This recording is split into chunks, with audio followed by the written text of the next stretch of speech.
क्या करें अगर कोरोना पॉजिटिव सस्पेक्टेड केसेस का टेस्ट भी कोरोना पॉजिटिव आ जाए तो क्या करना चाहिए?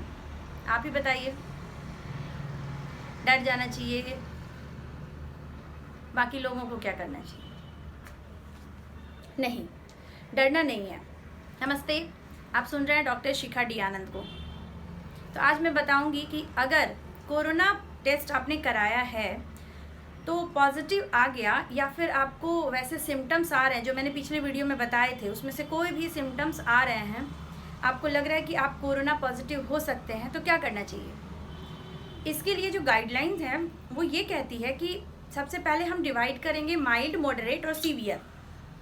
माइल्ड से सीवियर की तरफ जो उसकी सीवियरिटी होगी डेफिनेटली बढ़ती चली जाएगी। जैसे माइल्ड में लो फीवर से स्टार्ट होगा, थोड़ा बहुत जो गले में खराश होता है वो होगा। मॉडरेट में खांसी स्टार्ट हो जाएगी, फीवर बढ़ने लगेंगे, 100 से ज़्यादा हो जाएंगे फीवर, तो वो मॉडरेट की कैटेगरी में आएंगे। और सीवियर तो आप समझ ही सकते हैं, किसी भी चीज़ का सीवियर, अगर आप कफ कर रहे हैं उसके साथ बलगम निकल रहा है, आपका फीवर 102 से ऊपर चला गया और वो कम होने का नाम ही नहीं ले रहा है, या फिर जैसे आपके बॉडी में बहुत ज़्यादा पेन हो रहा है, आपको सांस लेने में बहुत ज़्यादा तकलीफ़ हो रही है, तो इसका मतलब है कि सीवियर पेशेंट है। तो सीवियर तक का तो वेट ही नहीं करना है घर पे।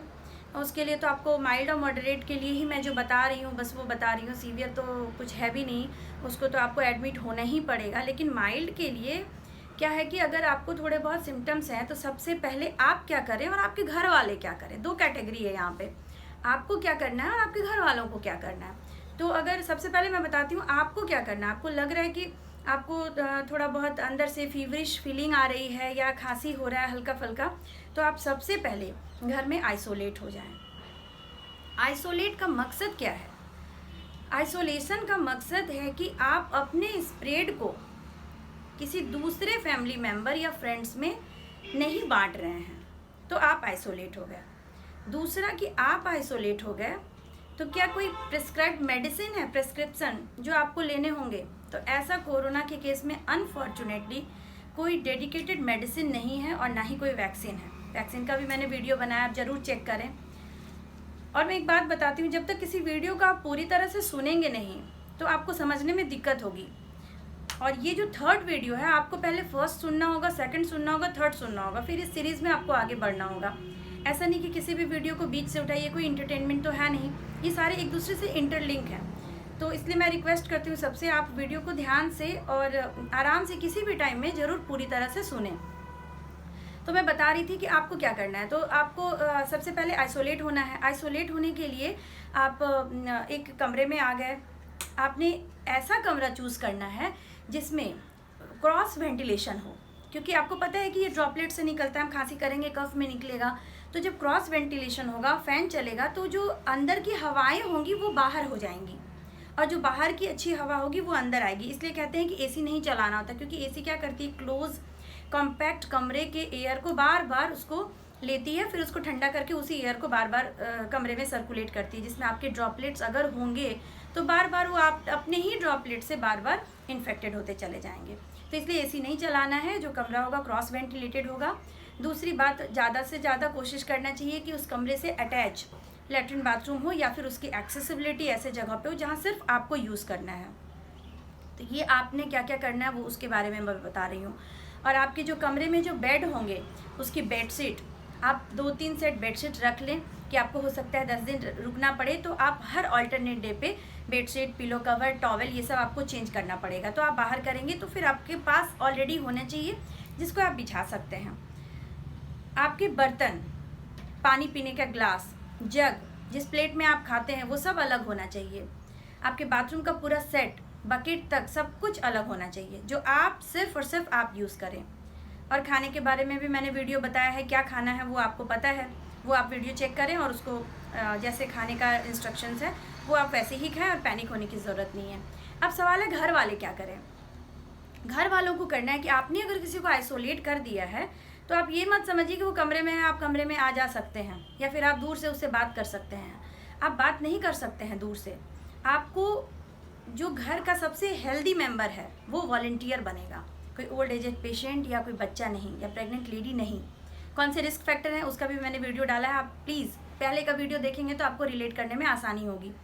तो जो आपके घर में जो रिस्क फैक्टर वाले पेशेंट नहीं हो, एडल्ट है, उसकी इम्यूनिटी अच्छी है, वो वॉलंटियर बने उसको सर्व करने के लिए।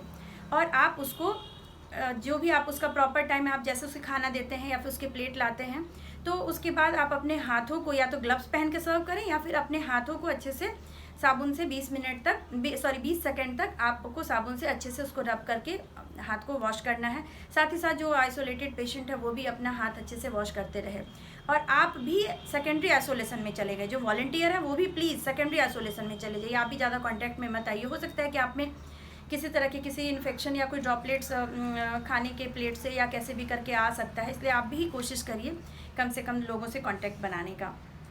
और पैनिक होने की कोई बात नहीं है, फ़ोन से आप उससे बात कर सकते हैं जो बंदा आइसोलेट है, और आप उसका मोरल सपोर्ट कर सकते हैं, क्योंकि इस कंडीशन में जो खाना खाना है वो घर के सभी लोगों को हेल्दी खाना खाना है। ऐसा नहीं है कि जो प्लेट घर वाले उसको दे रहे हैं वो प्लेट भले ही अलग है, पर खाना वही हेल्दी खाना घर के सारे मेंबर को खाने चाहिए, क्योंकि आप भी एक्सपोज्ड हो चुके हैं उस बंदे से, इसलिए आपको भी हेल्दी खाना खाना चाहिए। साथ ही साथ घर के सभी मेंबर गार्गल, गर्म पानी में नमक डाल के, बहुत ही कॉमन, बहुत ही इजी प्रोसीजर है, गार्गल करें, सारा दिन गर्म पानी का सेवन करें।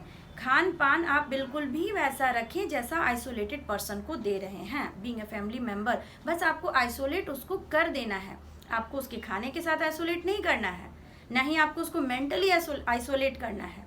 आइसोलेशन का मतलब है कि वो इन्फेक्शन हमारे तक ना पहुँचे।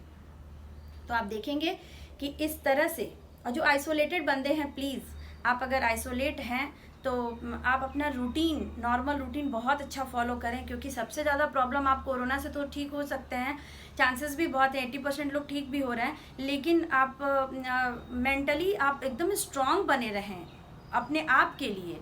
आपको ऐसा नहीं लगना चाहिए आप अकेले, आप मोबाइल देखिए, आप जो भी टीवी देखते हैं या जो आपकी हॉबीज़ है आप अंदर में करने की कोशिश करिए, बुक्स पढ़िए, लेकिन अपना मोरल सपोर्ट नहीं मोरल अंदर से कम नहीं करना, अपना रेजिलियंस बनाए रखना है। एक स्ट्रॉन्ग और पॉजिटिव एटीट्यूड के साथ आपको उस कमरे से बाहर निकलना है कोरोना से फ्री होके। लेकिन साथ ही साथ आपके कमरे में एक पल्स ऑक्सीमीटर होना चाहिए, जो छोटी सी डिवाइस होती है, वो आप अपने फिंगर में ऐसे लगाएंगे तो आपको वो बताएगा आपका ऑक्सीजन सेचुरेशन कितना है। नॉर्मली 95 to 97% ऑक्सीजन सेचुरेशन होना चाहिए, लेकिन अगर आपका ऑक्सीजन सेचुरेशन कम हो रहा है या आपको किसी भी तरह की तकलीफ हो रही है तो आप तुरंत घर से बाहर निकलें और हॉस्पिटल में इन्फॉर्म करें और आप हॉस्पिटलाइज हो जाएं, नहीं तो बाद में बहुत दिक्कत आएगी। मैंने कहा है पिछले वीडियो में कि ये बहुत अक्यूट कंडीशन है, विदिन 1 वीक पेशेंट कहाँ से कहाँ पहुँच सकता है। इसलिए इन सब चीज़ों को फॉलो करते हुए आप अपना ख्याल रखें, सुरक्षित रहें, और डरना नहीं है, सतर्क रहना है। Thank you.